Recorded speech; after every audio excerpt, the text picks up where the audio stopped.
Hello, chroeso, hello, and welcome to this BAFTA Your Game Career panel, which is part of the Guru Live Online Spring 21 program and a joint initiative between BAFTA Cymru and BAFTA Scotland. My name is Gav Murphy, and today we will be celebrating and inspiring the next generation of Scottish and Welsh talent.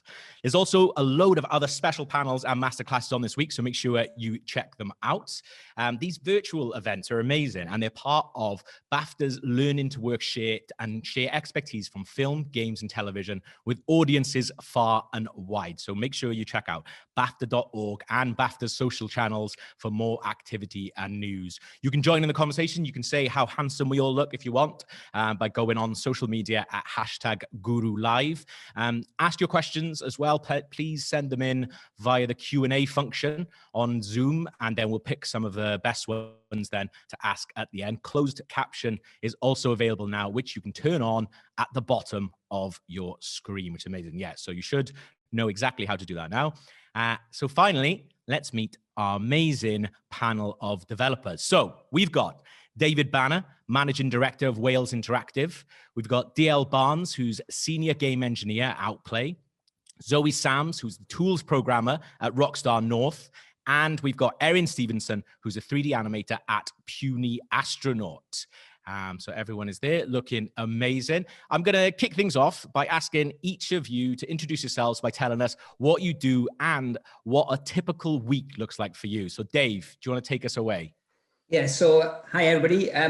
So my name is David Banner, but everybody knows me as Di, which is basically Welsh for Dave. I am an award-winning artist, designer, producer, director, and video games entrepreneur. A lot of stuff. I didn't do it all in a week in the last 26 years of my career. A week for me, because I run a games company, is quite hectic. So I just come off a marketing meeting. So I manage 5 projects we got live at the moment. So it's literally talking to lots of talented people and basically making sure that everything's in production is on schedule, really. That's amazing. When you say talented people, you're obviously directing that towards me, right? Yes, Gav. And okay, good. Handsome talented people. I'm just checking. That's all. I'm just checking. DL, do you want to tell us a little bit about what you do and what a typical work week looks like for you? Yeah, sure. So hi, I'm DL. I'm a senior game engineer in Outplay. I'm currently working on a casual mobile game called Crafty Candy. So currently I'm working on a new event for the game. And usually a typical work week would be just implementing new features, doing improvements on the game, and of course, the never-ending bug fixing. Yeah. Amazing. Yeah. Zoe, how are you doing? Hello. Yeah, good. How are you? Very good, thank you. So I'm Zoe. I'm a tools programmer at Rockstar North. I have been working in the industry for about 5 years now, and I've done a couple other kind of extracurricular things in that time. I do, I used to be on the board of directors for IGDA Scotland, where we put on events throughout Scotland, and I currently am running a charity streaming event as well. But a general week for me, tools programming is essentially creating tools, either plugins or standalone tools to help everyone get there after the game. Really, we're kind of the middle ground. We don't touch the game directly, but everything that is in video games will go through our tools. Amazing. And last but obviously not least, Erin, how are you doing? Thank you. Nervous, good. Yeah, no, it's fun to be here. My name's Erin, obviously. I'm at an indie studio called Puny Astronaut. We're still working on our debut game, Sky, at the moment. And although you said I'm a 3D animator, typical week for me, I'll actually do the character design, concept and rigging and all that fun stuff. It's amazing. Very fast paced, but good. Love it. Absolutely love it. I mean, we've got an amazing panel of people. So let's get into some questions. Remember, if you've got any questions for any of them, just stick them in the Q&A at the bottom there. I was going to ask you guys, just to start things off, this is, I guess, the easiest one is, are there studios or developers that inspire you? Like, what's a studio or developer that really inspires you? So I'm going to go to Erin first. Wow. looking at loads of different indie studios and things like that. Like the one that I love to look at the moment is Aggro Crab over in Seattle. They just brought out a really fun game, but it's it's fun to see what a kind of small amount of people can bring to the table. Absolutely. Amazing. Same question then to Zoe. Yeah, so one of the games that really kind of made me fall in love with game development and kind of realize what my career progression would be was Pokemon Crystal, which I have in the background at all times. But basically, there was kind of two reasons behind it. The first was that it was obviously one of the first Pokemon games that had women as a protagonist, and that was something that I hadn't actually even realized at that age. I was quite young at the time. I hadn't even realized I hadn't seen, and I got very excited. I got very kind of absorbed in that game. And then the other thing was that it was the first time there were in-game battle animations as well, and I realized that everything looked like it was coming to life. And specifically, I focus on animation tools, so that kind of area instantly drove me to where I am at today and what I kind of love to do. It was so exciting for me as a kid. That's amazing. Di, how about you? What are some studios or developers that inspire you? So I go back a bit further. So I started back in '95. So my reference points are a bit earlier. So it was a game I played called James Pond Robocod. Oh, what a game. What a game. I was obsessed by that. And then I luckily got invited to go to that studio when I was trying to get my first job in the game industry. So I saw that. That was my first studio that I saw behind the scenes of, sort of reinforced. Wow. I suppose now we work with so many different cool creatives from around the world. So Go Get Me, a production company, so we make a lot of interactive films. So at the moment, they are my heroes because we work with lots of talented actors and writers and directors, and they're the ones that are inspirational for that for us. That's awesome, man. Don't worry about feeling old. I'm a bit younger than you. I remember that, so that's okay. Yeah, I don't mind, but it's just a fact. I predate. My era was 64 and Amiga, so that I go back way back when. That's good. That means we've got like a big breadth of talent and ages on this panel, including DL. So, what is a studio or developer that inspires you?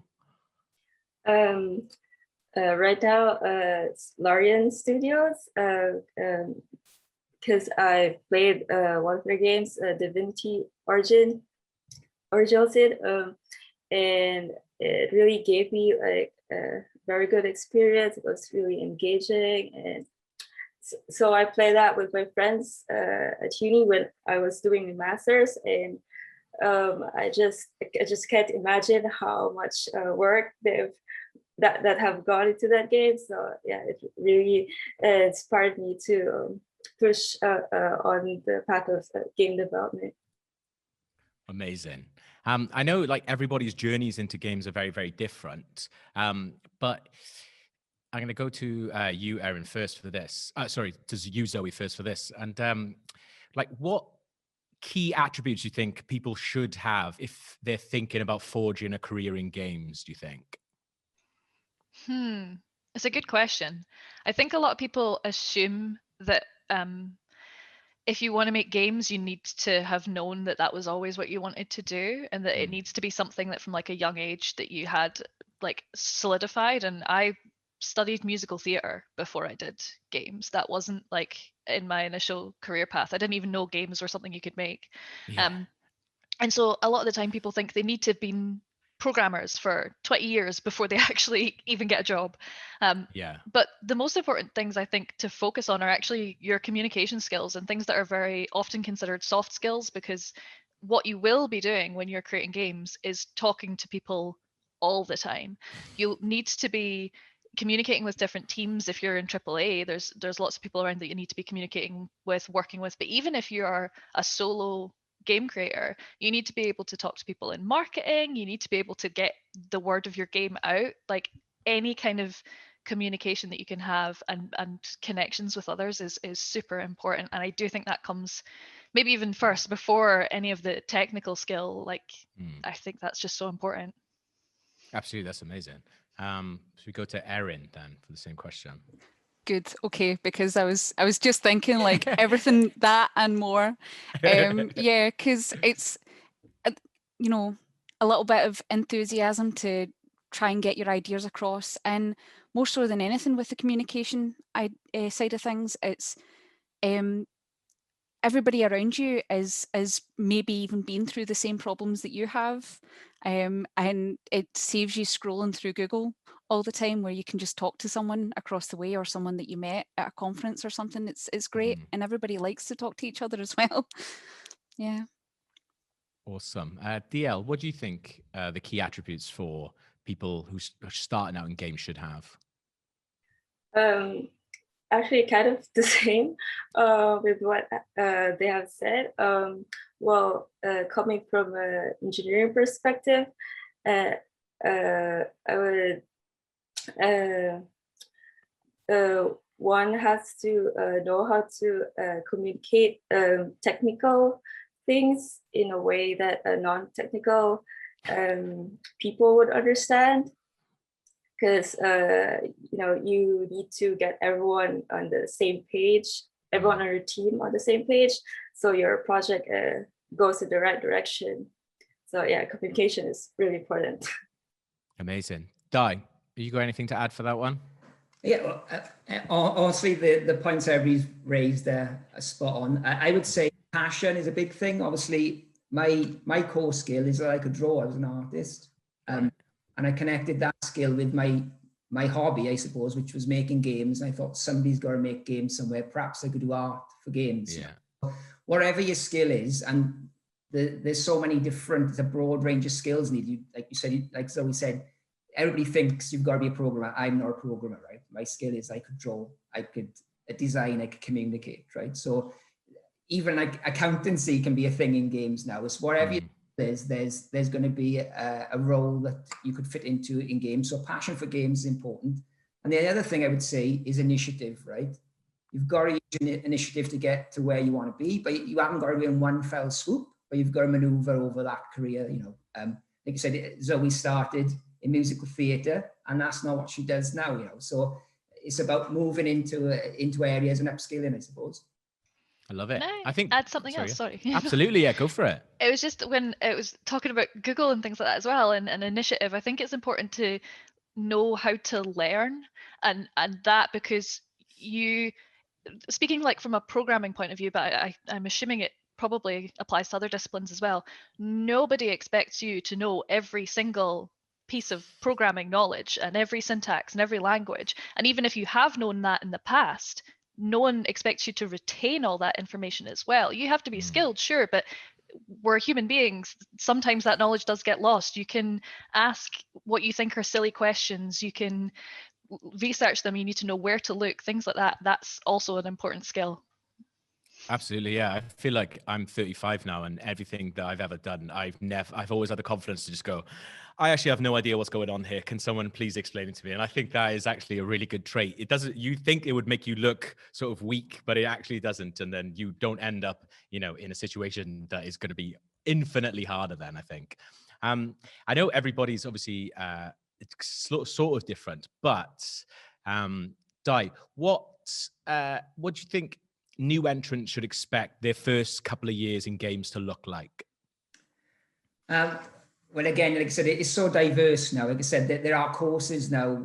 When I first started, there wasn't a thing. There wasn't any games courses. Now there's many diverse games courses for science-based ones, art-based, and even now business skills. Right. I think for anybody wanting to, earn a living from making games, when I had my first paycheck from making a game, I thought I'd arrived. I'd achieved what I wanted to achieve, my little summit. Gav, Pen y Fan, which is the highest peak in South Wales. I'd reached Pen. I got paid for, for doing something which I thought was, a dream job, But that first year is about learning. It's about learning to work professionally with a team, communication. And again, it's not being afraid to fail, I suppose. And hopefully working with employers which will embrace the fact that you are going to fail and they need to support you on that journey through projects. Amazing. DL, how about you? I mean, what do you think, the first couple of years in games kind of people can expect to be looking at? I guess there would be like a steep learning curve. Again, from an engineering perspective, first thing you're gonna notice is that the code base you'll be working on is much bigger than what you're used to in uni. And again, you need to be a team player. You need to know how to communicate with your team. And so because other people are also gonna be looking at your code, so they also need to understand it. And yeah. Zoe, from your point of view, like new entrants coming into video games, what kind of thing can they be expected to learn straight away? Oh, sorry. No, go for it. No. Sorry, yeah. From the first kind of years are, you'll feel, I kind of want to expand on Dale's point, you'll feel really out your depth, and I think that comes as a shock, because a lot of the time when you come out of uni you think that's it, I know everything, check, like, and you don't, and that's what you learn on your first day, and it's terrifying. And I think a lot of people can have a tendency to then internalize that and be like, oh well, that's a failure on my part, I don't know enough somehow. When it's not, you are expected to be learning, and it's known that you'll be on this steep learning curve, and feel free to, I think it's important to talk to people about how you're feeling, being like, I'm a bit overwhelmed right now. Was it like this when you started? I do a lot of I like to try and talk about imposter syndrome quite a lot, because that's kind of what to expect in your first few years, like very early starting out. It can feel like that, and it's worth being aware of it. Absolutely, yeah. I think imposter syndrome is such a wild thing. Like, I've definitely dealt with it throughout the years, and it's really hard when you think it's just you going through it, but actually then you realize, no, actually everybody feels like this all the time. So it's, it's absolutely fine to feel like that. Erin, what about you on your first sort of day? Were you also chucked into this deep end and gone, oh, actually, I actually know nothing? Oh yeah, and to talk about imposter syndrome, the first thing about it is everybody else is going through it, but I'm the one actually experience it, and it's like no. Yeah, to talk on a kind of, I guess, more technical side of things, the industry that we're in, it's so fast paced in terms of like the skills and stuff like that you learn, like the things you learn at uni, it literally sometimes you'll move into a job and it'll be like, no, actually that's a bad practice. Oh, wow. So, but that's okay. Like that, you learn. That's the stuff that I did and knew at the 4 years ago is so different to what I would do now. Yeah. But just got to be flexible and ready. When DL, I'm going to ask you, when you were first applying for jobs, do you have any sort of tips for other people who are going to start applying for jobs for their first job in games? Well, I guess it will apply to other job applications as well. I think one of the common problems of new graduates is that they don't know how to write CVs. They don't know how to present themselves in CVs and cover letters and portfolios. So they could definitely, research on that stuff. I guess most important thing would be keep like your CV like concise, easily readable, and make sure you put all the skills, the keywords in to prove that you're fit in the role. Yeah. Amazing. Erin, how about you? If you have any sort of tips for people who are applying for their first job? I know it's quite a broad thing, so anything you've got. Yeah, no, it's fine. It's just coming back to like what Zoe was saying earlier about, not everybody who goes into games necessarily came from a games background.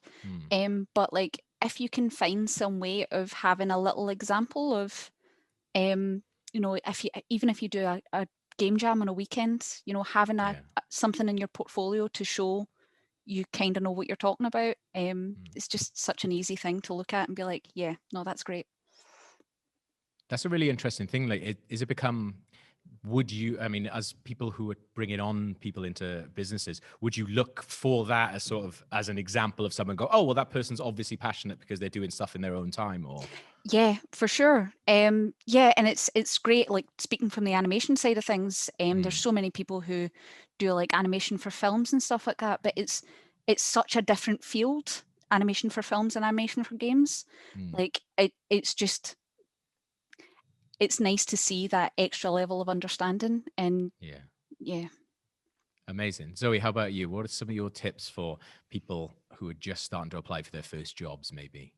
I would say don't get wrapped up in the list of qualifications and skills, because before, and I think it applies to quite a lot of underrepresented people in the industry, but I know specifically this is women, is that they're a job when they reach 100% of the listed skills, whereas men in general are going to apply if they reach 60%. So it kind of ties back to that imposter syndrome thing of, if you look at a job application, sorry, I've just seen my internet connection is unstable. That's great. That's all right. You're back now. You're back now. Okay. Yeah, but basically, if you see a list and you fit in general, don't apply. The worst that they can say is no. Whereas if you don't apply at all, you're already self-rejecting and taking yourself out of that pool. That's brilliant. I think that's definitely a huge thing that I think a lot of people would see, that maybe I don't have this, I don't have that, but I think I would be good at this part of it. I think that's a really interesting thing, because a lot of people would just be put off then by doing this. So I think that's a really important thing not to. Di, you're a managing director, so I'm going to ask you, like, are there any absolute no-nos that you've seen that maybe, I mean, you've been in the game a long time, I'm sure you've seen some stuff, but are there any absolute no-nos when it comes to applying for your first job? Well, we've actually one of our team members sort of stalked me, I think, right, in a nice of the word stalk, right? But he was definitely wanting to work for Wales Interactive, right? He was an animator. I don't want to say his name, not to embarrass him, but we kind of made a job for him. It didn't exist, right? Because he was that passionate about working for us, right? I'd say all the points have been raised are spot on, but it really is, initiative is still a word I'll use a lot, right? It's researching, because luckily now, with obviously the internet, we're all connected, we can find out prospective companies really easy, find out kind of what they're looking for. And then, this sounds really weird, I know, right? I come from an art background, which is portfolio based. A lot of people from creative industries will put everything they've ever made in a portfolio, whereas in life, if you edit yourself and know what to push forward for that particular company, that can help you by limiting what you're pushing forward, rather than and everything, you know, and I worked in Tesco's and I did this and I, you know, but essentially, you know, I would say, the cover letter is quite important, you know, demonstrate your enthusiasm. Your CV obviously demonstrates sort of your academic, but it is that word portfolio, and that can mean anything from, it was mentioned, I think Erin mentioned, that if you can work, if you're working on a project which has nothing to do with uni, it's nothing to do with the job you're in, it's just you're working with, you know, people might be programmers or artists or musicians or whatever, that demonstrates you have a passion, and that's really attractive for an employer, because again, you're showing initiative and you really love what you're doing. And also, Di, like, I was just wondering, because I've worked in jobs where we've had people apply, and you can almost tell that they're applying for 100 jobs that day. Would you recommend to people to definitely sort of read the what application they're applying for and sort of tailor their application for that particular job? I think so. So again, how I got in the games industry was a different world, because literally the internet was in its infancy, so you couldn't Google stuff, right? I had to use, the initiative I used with the boxes on my desk that I would buy in, the games boxes. I turned them around and I wrote off to the addresses, right? And what I sent them was what I thought communicated me, you know, a CV which wasn't a traditional CV. It looked like a Windows dialogue thing. So I thought that would be cool to do. That make it stand out. I sent my show, Real Sourdough, was on a VHS tape, and I'd spool out, because the tapes are so expensive, 3 hours to post. I'd spool out 2.5 hours to put my 3-minute trailer on. But even then, I would know that for one company, I wouldn't send exactly the same footage, because that's not what they did. So I would send part of my portfolio. So I mean, with that sort of stuff, that even though technology has moved on and skills of work moved on, it's a similar sort of thing you have to do, really. You have to sort of, you can blanket send, but equally, if you can put that personal touch, then, you've got to believe that somebody's going to, that's going to shine out in a pile of stuff that's coming in, in the deluge of the bigger companies.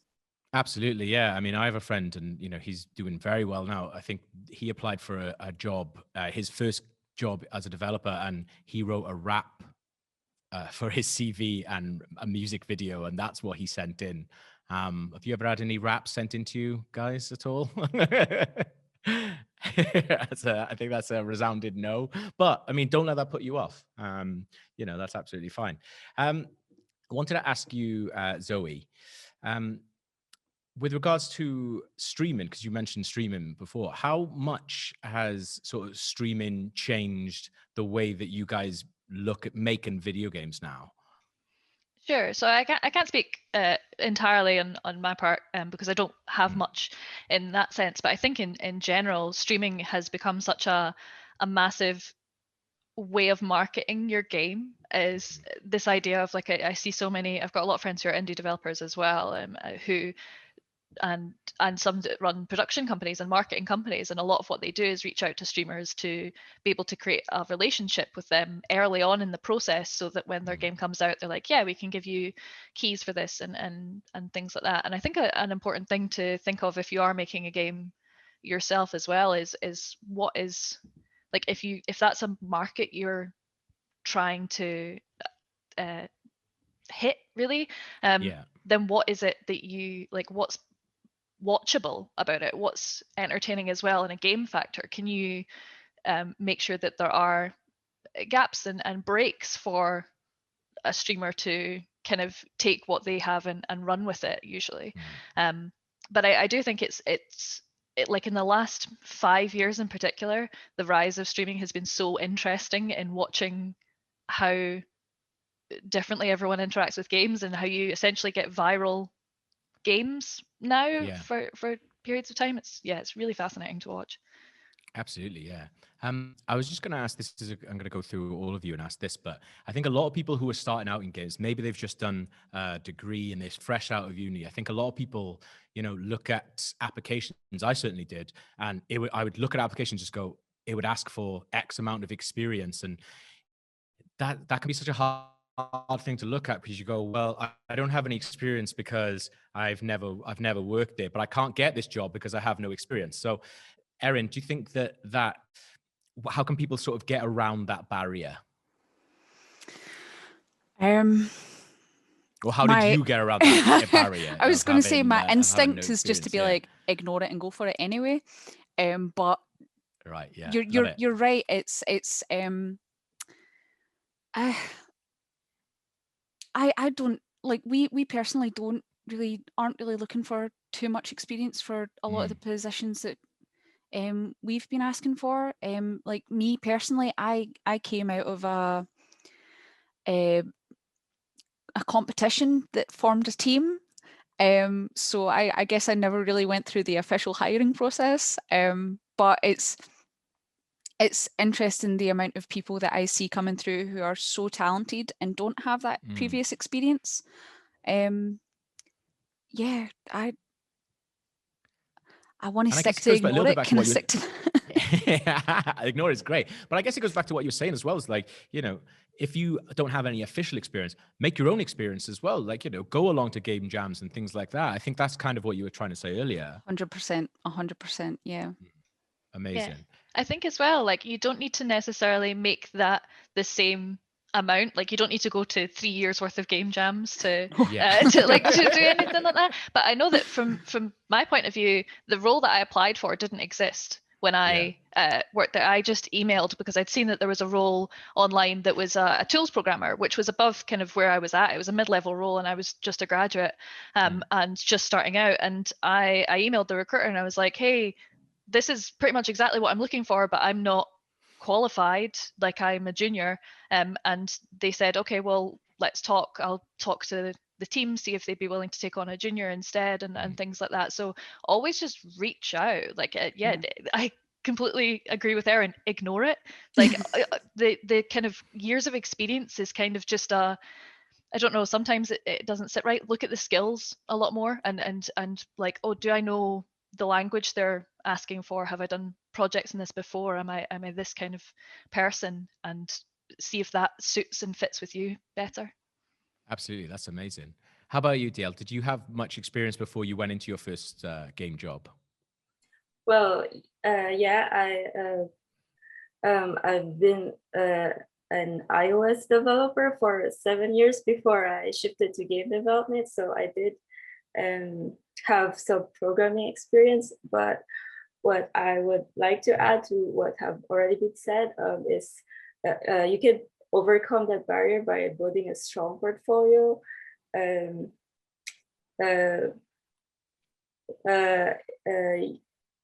If you use the technologies and you can look at the job descriptions and see what technologies they're looking for, and if you use that technologies in your own personal projects, then that could be, you can add that as an experience as well.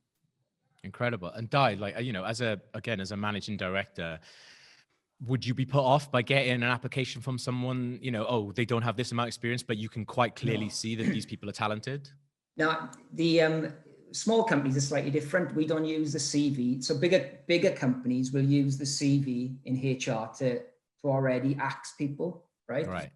For a small company, you all come through to our inbox and you all get judged on not just, oh, they've achieved a lot, their qualifications good. It's more about them and what their portfolio is, depending on what their skill is. So it's all, we always have to meet the person just to see, are they going to fit in? Do they like us? Do we like them? You know, and then you go on that journey then. But everybody we've hired. So my team, we're all graduates now, and they're not now. They're all in our team capable of competing with the best in the world. But they were all uni, and we knew what were they going to know making. But we were PlayStation 3 at that time, so we got PlayStation 4 and 5 now.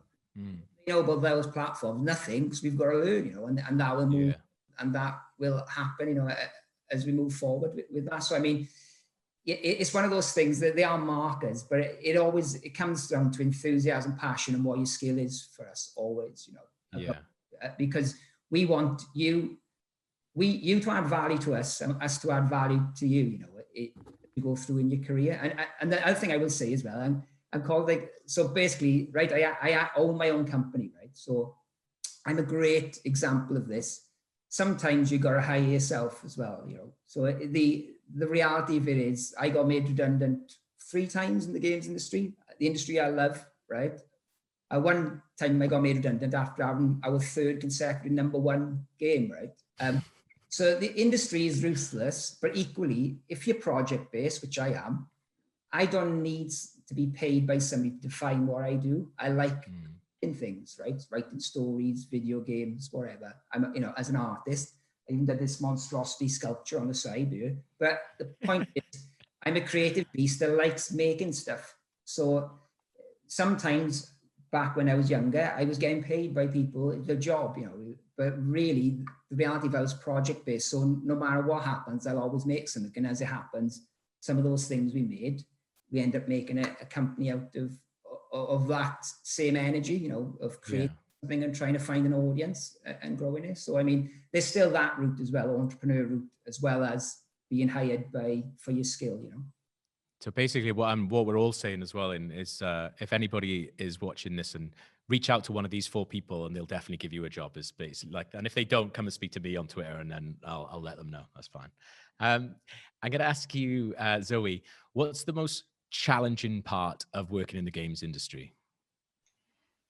Ooh, an interesting question.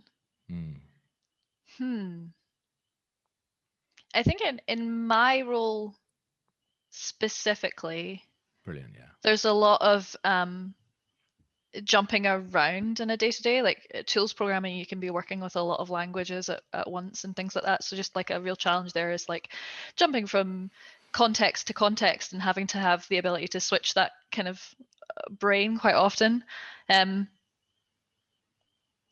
Yeah, I'm trying to think of others. Erin looks like she has something to say. NDAs. Sorry. Yes. No, 100%. That is the most challenging thing is NDAs. Yep. It's just, it can be quite creatively stifling sometimes when, 4 years of work is completely reduced down to like 3-second GIF that maybe you can show. But yeah, it's it's hard. So is that an NDA on like the work that you've been doing or something like that? Yeah. Oh yeah, for sure.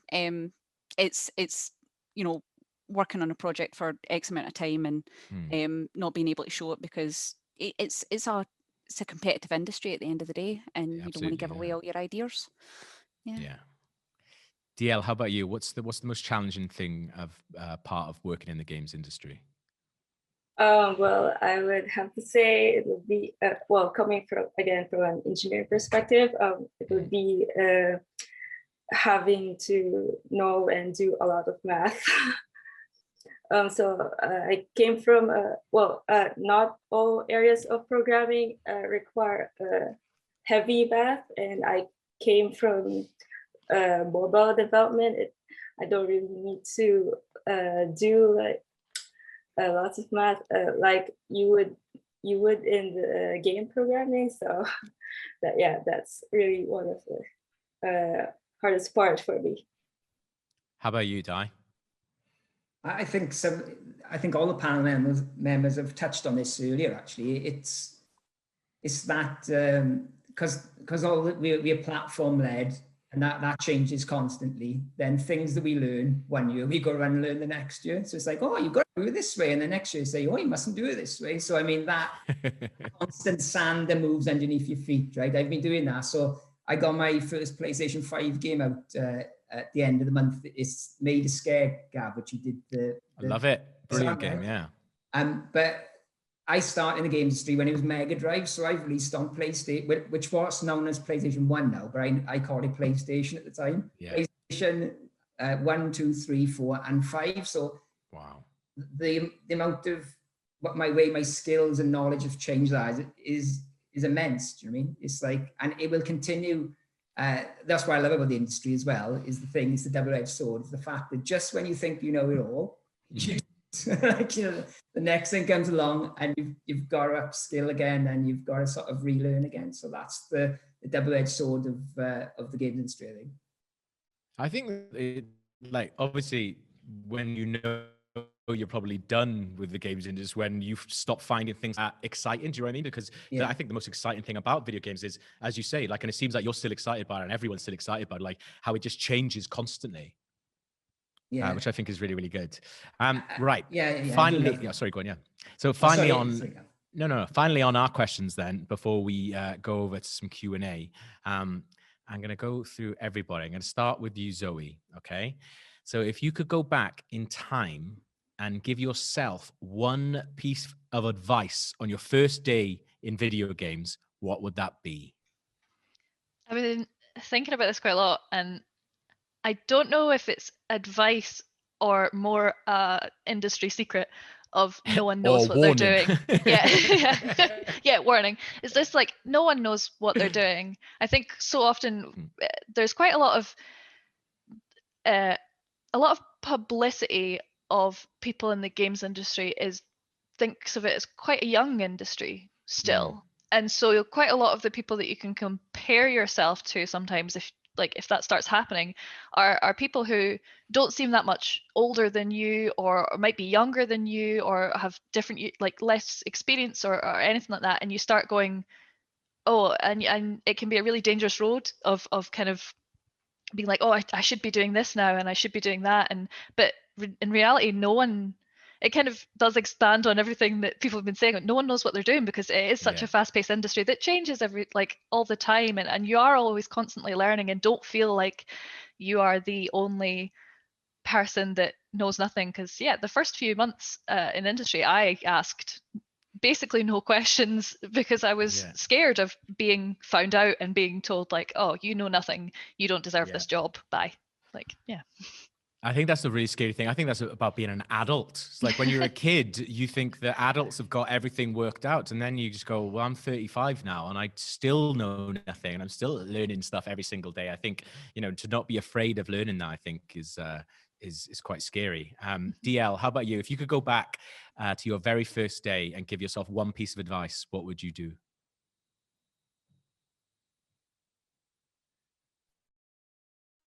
Well, that would be kind of a follow-up to what I said earlier. I would definitely tell my younger self to improve your math skills and pay more attention to your physics subjects, especially if you want to specialize, let's say in graphics or game engine programming, something like that.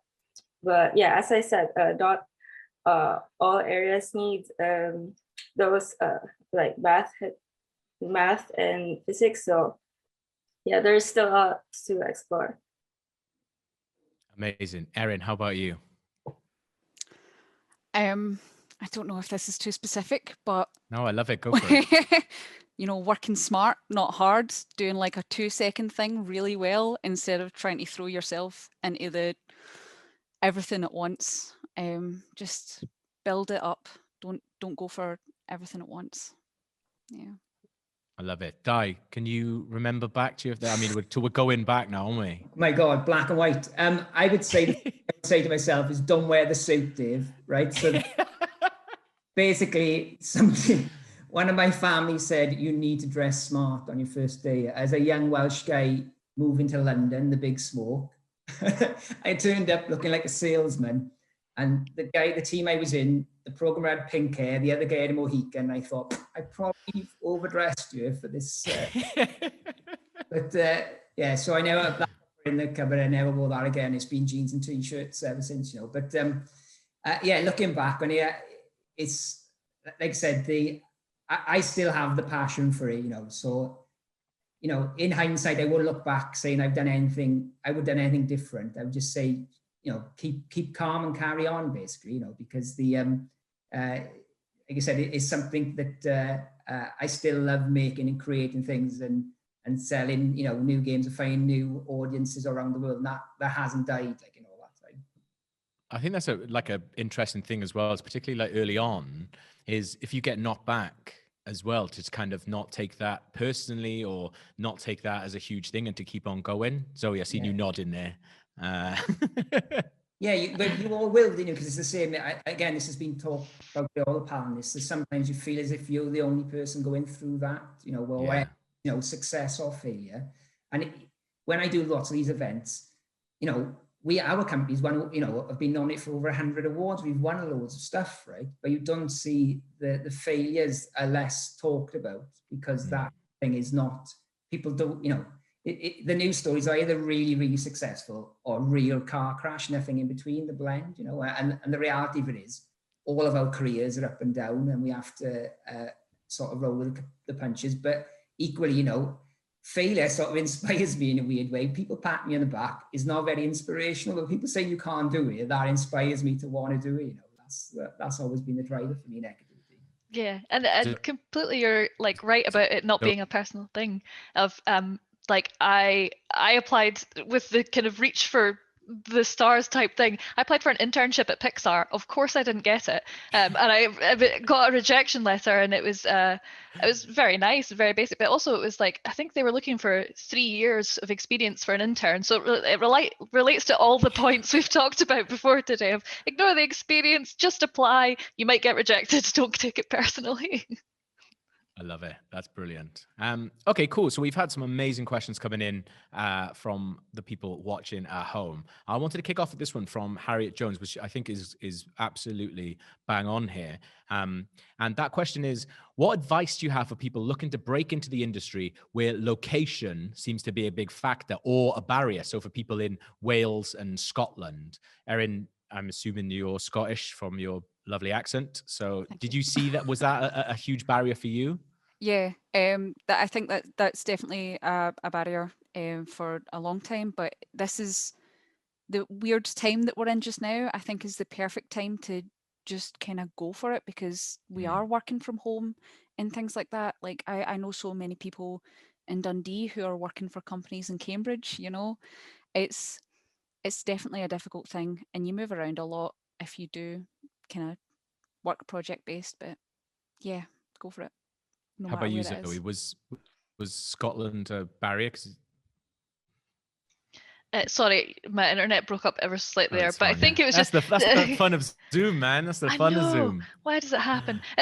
So yeah, kind of.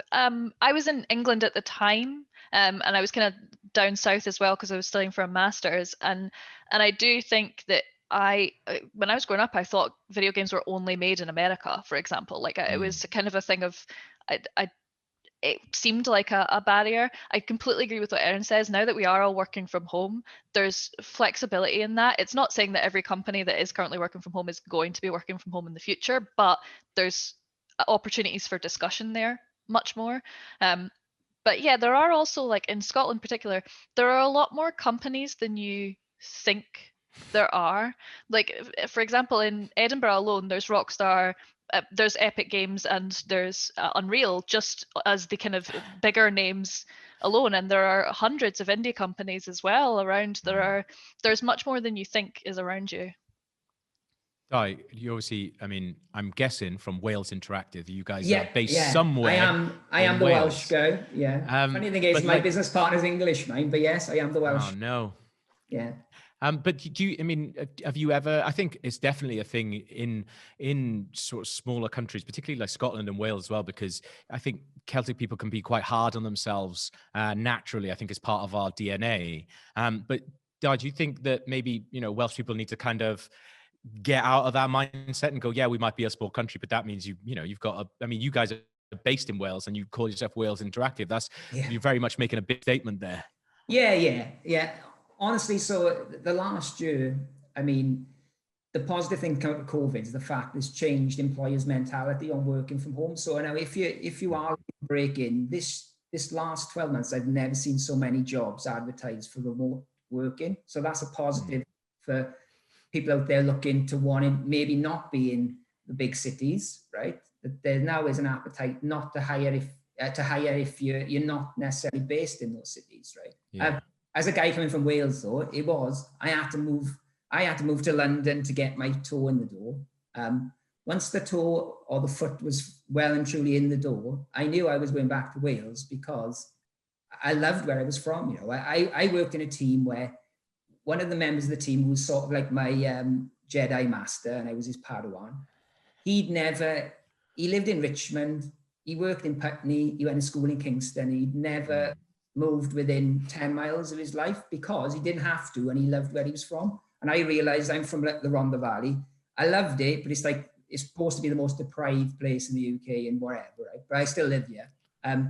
It's just that there was an opportunity, and because of technology, that's changed that now, so that I can make, I suppose, we sold 4 million video games that are all made in Wales, and published from there. So that means that technology has allowed us to do that, and you don't have to be in a big city, which is nice to know now.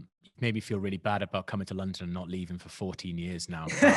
You come back to our office anytime you want, Gav. Exactly, yeah. DL, how about you? Do you think that people now should not look at location as a barrier? Yeah, in LinkedIn, I've actually seen a lot of recruiters advertising where they're open to remote working. So yeah, I think it's a really good time for opportunities. Actually, this location bar thing, it also did.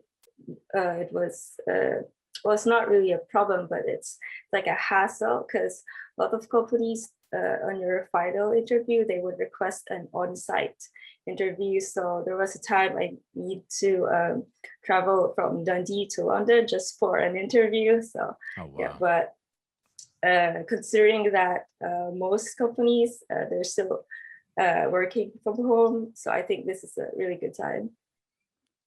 This is a really good question from Roger, who says, you mentioned how important communication skills are. Do you have any advice on how to improve them? Zoe, I'm going to ask you that first, if that's okay. Ooh, I honestly, this is a strange one. I always think people should take some sort of drama class, but that might be from where I came from in the background. Like, I think it's one of those things that opens you up quite quickly. And I think attending as many events as you can. Obviously, we're in a bit. It's a bit more difficult at the moment, but the more kind of diverse people that you can meet outside of your own bubble at these kind of events, the better that you will get in understanding different opinions, different viewpoints, managing to talk to people that might have different viewpoints and things like that as well, and just making sure that you're actually doing these. There's a lot of good conferences. Well, conferences like this are great, but there are also good conferences on Hopin and things like that, where they have rooms that you can, like breakout rooms afterwards, that you can go and talk to still on Zoom and still be able to interact. That's specifically for communication, and I think that's, yeah, it's going to help you with a lot of different viewpoints, I think. Di, how about you? Do you have any tips on how people can improve their communication skills within, the games industry? Oh, it's always very nerve-wracking. So again, I come from an art background, so we had to in art college, you'd have to stand in front of your classmates and show your work and describe it, which was always nerve-wracking. Just to 30 people you sort of kind of knew a bit, So I mean, I think the main thing comes up with stuff like that. Everybody will feel uncomfortable. No matter if you're as slick as guys are presenting, right? Everybody underneath will feel like they're going to die inside if they stutter or they say something a bit wrong, right? And that's the thing to know sometimes, that you haven't got to be amazing at it, but essentially, communication. If we talk about how my team communicate, because we're also remote at the moment, we use Discord, and some people in our team are not ever going to present, right? They're not that sort of people, right? Everybody in our team is slightly different. We got the people who are outwardly going, some that are more insular and want to feel a bit more, I suppose, comforted, right? So it's always really different. But honestly, with that thing about communication can be just the fact that you can write your cover letter really well. Do you mean you can communicate in that? It doesn't have to just be presenting to somebody and trying to hold your own. It's literally, how am I going to present myself? How am I going to communicate why you should hire me, in your team, So to get better at that, you just got to do more of it and probably do it badly to start with. And hopefully you'll get better doing it the more times you do, Amazing. DL, how about you? Worst bit of advice ever, that was with Garby. I say that's an No, I love it. It's good. Waffling, right? Yeah. It was great. People will find it helpful. DL, how about you? Do you have any sort of tips on how people can improve their communication skills? I think you should practice with your friends. Like maybe let them read your CV or cover letter and see if they understand what you're actually doing, what you're applying for, stuff like that. And Erin, let's go to you finally for that one. Man, if you can tell me how to improve my communication skills, that would be great. No, it's yeah, practice with people you're comfortable with. Do it bad, do it lots. Yeah, everybody's in the same boat, same as what everybody else has said. This is another amazing question. It's from Jack Hughes, who says, what is something that motivates you under pressure? Di, let's go to you first for that one. Oh my God. That's under pressure itself. That's more. Yeah, exactly. Yeah, that's what I thought. Good. You look too relaxed. That's what you look too relaxed. I was like, pressure. It is always criticism, right? It's really weird, right? That 10 people and 9 could say nice things to me, and that one person who wasn't very nice, that really fuels me, Of course. And that's a good or a bad thing, but it might be come back from where we're from, Gav, our negativity of, you know, being a Celt or whatever. But yeah, I get motivated by people saying no, basically. Or Yeah. That really motivates me, you know, still to today. That's amazing. DL, how about you? What motivates you under pressure? Well, I guess it's just like school, right? The deadline. So yeah, that's really gonna make you make work done. But yeah, well, when you're making games, you know, people are gonna play your games, use your games. So I think that also motivates me to make it better, and you know. Amazing. Erin, how about you? What motivates you under pressure? I couldn't tell you what happened the first time, but I know that once I made something good, like thinking, okay, I could do that again. And that feeling of relief that comes afterwards, just looking forward to that, that's what motivates me to get through it. Love it. And Zoe, how about you? Keeping my job. No.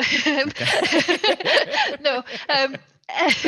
Just I completely agree with you. Like the game at the end of it, seeing that is such a boost. It really kind of can help motivate you, know that you're making something that other people are going to see, and that's great, and it's really exciting. And even on the tough days, I'm like, this is going to be so worth it. Even for, especially in tools, I don't generally see the game, so I get to play it when it comes out, and I don't get anything spoiled, and that's really exciting for me as well. So yeah, it's a lot of fun. Amazing. I'm going to end with this one because this came with a really, really lovely comment as well. This is from Sibi, who just said, thank you for this. This gives me so much hope. I'd nearly given up on being a games developer. I thought I'd only do regular jobs, but my future might not be too different from what I'd hoped when I was younger. And it's especially nice to hear from women in the industry. I would love to work with any one of you one day. Thank you. And she asked, so just to end things then, apart from a degree in computer science, for instance, what other skills would be useful for someone who wants to get into the game industry to learn? I'm going to go to Erin, you first, if that's okay. There's so many free software that you can download to just mess about with and just get a little bit of experience and that sort of thing. I'm pretty sure, yeah, just mess about with stuff that's out there, see what other games companies are already using. Lovely. DL, how about you? Well, this is not really a skill, but I would say that if you're while you're playing games, do take note of the elements in the game that you find fun and enjoyable, which part like worked for you, which didn't, because to be a good game developer, you need what makes a game good as well. So you need to have that player's perspective. So I guess that's important too. And Di, how about you? Yeah, there's, you know, the good thing again about, you know, in today's age is that there's lots of online tutorials and stuff, you know, whereas that's a resource now of people, again, showing how to, whether it's downloading Unity or Unreal and using your skill in that engine, whether it's putting your first animation in there, or if you're a programmer doing your first little bit of code or whatever. So use the online tools, the free resources, set yourself your own little projects outside of your courses or your job. And hopefully, you know, you can upskill in that way, which will help you when you're climbing your games industry ladder. Lovely. And finally, Zoe, to you for the last word. No pressure. I'd say time tracking and source control. They're the two things that like you don't really learn that much, and then on your first day you're thrown into, and you can learn them on the job, but it's going to make your first day a lot easier if you already know time tracking, time management, and source control. Definitely those. Perfect. Guys, honestly, thank you so much for giving up your time today. We hope you've enjoyed the discussion at home. Please do join in the conversation on BAFTA's social channels using the hashtag GuruLive. And thank you for joining us. Diolch yn fawr iawn am eich cwmni.